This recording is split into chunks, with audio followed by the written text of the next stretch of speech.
I'm going to do a separate video on Stoicism and what it means to be Stoic. Only because it's asked of me and I always give small answers. But I think it's something that deserves attention because it's the most important thing in my life. And it's the most important thing, one of the most important ideas I think humans have ever created, especially as an adult male, especially as an adult, whether it's female, male, but as an adult male unquestionably, Stoicism is the most important idea and philosophy that has ever been created. I'm not going to get into the history of it. It's got origins in Greece, and it was very much the idea of Stoicism was Marcus Aurelius. Marcus Aurelius, the Roman leader Marcus Aurelius, was an enormous advocate of Stoicism, and he even wrote a book called Meditations on Stoicism or something like that. Meditations. I can't remember what the book's called. I usually know it, but I can't think of it at the moment. But it's a Meditations on Stoicism. It's a Stoicism book. But what is Stoicism and why is it important and why do I value it so much? So it's got to do with what I want in my life. And I've been alive long enough to know that creating problems and being affected by problems is the biggest problem that you could potentially have in your life. Like, life has its own problems. So for you to create problems is really counterproductive. You don't want to create problems. Life's got enough problems as it is. Why would you want to create problems? It makes no sense. And when you do come across problems, how can you diffuse and manage those problems? And how can you stop those problems creating more problems? Because sometimes problems in life can either be managed or you can explode them up into more and more problems. So look, I don't. This is not a thing on. This is not an official, you know, lesson on Stoicism or the history of Stoicism or the tenets of Stoicism, but just what I take from Stoicism and how I apply it to my life. But first thing is staying level-headed. So children, when they drop an ice cream, get upset and get very vocal and very loud. And if children don't mature, they do it in adulthood as well. And it looks bad. It looks like you are a child, mentally a child. It looks like you can't control yourself. You can't control your emotions. It's uncomfortable to be around people that are like that. And it doesn't provide opportunities when people know that you're like that. So being able to stay level-headed, I think is one of the most important things in life. And you can develop it and you can get better at it. And if you do lose your cool, you can say, okay, that was wrong. The good thing about Stoicism, it's a reminder. Okay, that was wrong. There's anger is yours. If you respond angry or upset to something, that's yours. That doesn't belong to anyone else. That's exclusively yours. And you should say to yourself, that was stupid. That was wrong. That was immature. That was childish. That's just going to make me look like a child and make people see me as a baby, and it's not going to provide any benefit to me. So next time, I'm not going to respond like that. I'm going to respond differently, and you can get better. If someone cuts you off in traffic, you don't have to, oh, you fucking idiot. Like, that's just, again, as I said before, the bottom of the barrel as far as humanity is concerned. That's a grown child. That's a fully grown child that acts like that. There's no reason, unless you're in a hurry and you've got, like, someone's dying, there's no reason why you can't pull back a meter or slow down a few kilometers now and just let someone in. Like, is it a big deal? Like, it's not a race. You're not going to get to the other side like an hour later because you had to let someone in. And yeah, it's just so. The first thing is keeping a level head, and that's something. And the good thing about Stoicism is it's a daily reminder. So if you do lose your cool, it's a thing. It's a tool to say that's actually bad. That's stupid. That's immature and childish, and I'm not going to do that. I'm going to try every day to not act like that. Because if you can keep a level head, you can manage problems better. B, other people's perception of you will be better, which provides more opportunities. And lastly, you reduce the risk of creating more problems that don't need to be there, because we don't need more problems. We don't, especially don't need to create our own problems. So that's the first thing, is keeping a level head.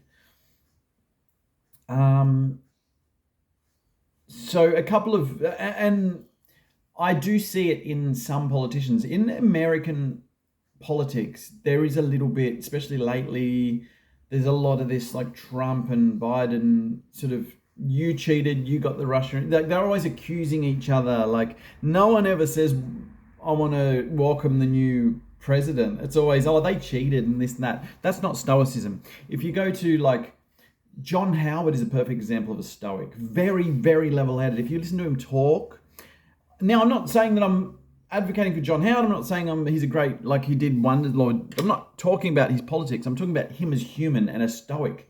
And when people attack him, he had a shoe thrown at him live on television. And John Howard was the only person that said, it's all good, it's just a shoe, calm down everyone. Like, and then the host of this thing and the audience were all like, oh, and it was John Howard who was like, it's okay, it's just a shoe, no problem, no worries, no, don't, just cool, everyone be cool. That's what he said everyone be cool. And that's a Stoic. The Stoic is the adult in the room. And every room needs an adult, otherwise it's just a playpen. So that's the first thing, is keeping a level head. And a lot of time, good leaders are Stoic. Good leaders take responsibility for mess ups. They don't try and point the finger. So another thing a Stoic does, they don't try and get out of things. They take ownership. So even if something's not your fault, if you're in the military and you're leading people and they stuff up, it's your fault. So it's my fault in life. If I stuff up, it's my fault. If someone in my life stuffs up, I take ownership where I can. So taking ownership is a big part of it. Not trying to point the finger. The thing about pointing the finger is it makes you look weak. It makes you look like you're unable to accept responsibility. It makes you look like you just don't want to look bad in front of others, which is like very immature. So I would say another thing is taking ownership of your own life, taking ownership of your mistakes. That's a Stoic thing. And then the last thing is your perception of problems. So life always has challenges. Now, bad things happen. And it's gotten to the point, I can say this proudly, it's gotten to the point where if I'm on the phone with someone, say for example my mum, and I'm going through a problem, I've got a problem that I'm dealing with, a difficult problem, my mum's very quick to say, oh, that's a shame, like, oh, how do you feel? Where I'm like, it's okay. I'm the one saying it's okay. No, it happens. It's part of life. And my mum still like has that like motherly way of thinking where she wants to nurture and support you and stuff.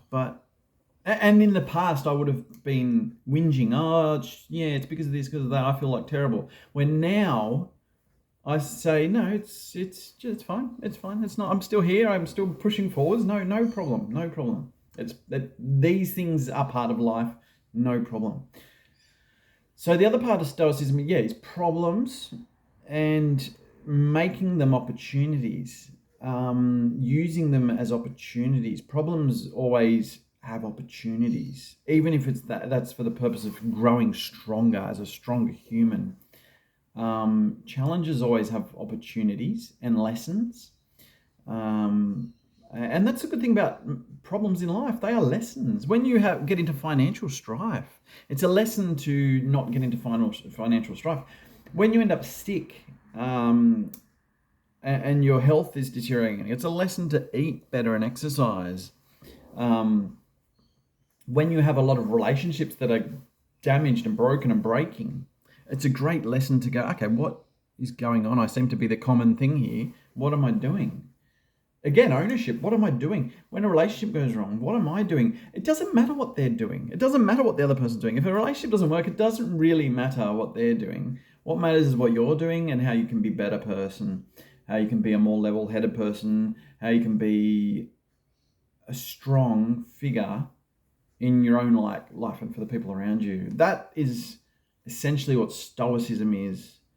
And I think I could say more about Stoicism, but I think I really wanted to have an own video on just Stoicism and how to live life.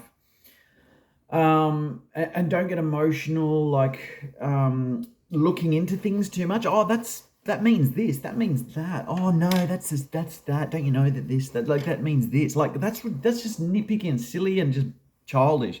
That's what like teenage girls do. Oh, that's this, that's that. Like to do that philosophically and go, oh well, that's bad. This bad. That's bad. That means that, and that means that, and that means that, and that means that. It's just like a little rodent, in life. That's bad. That's like you don't want to be a rodent. You want to be a lion. You want to be strong.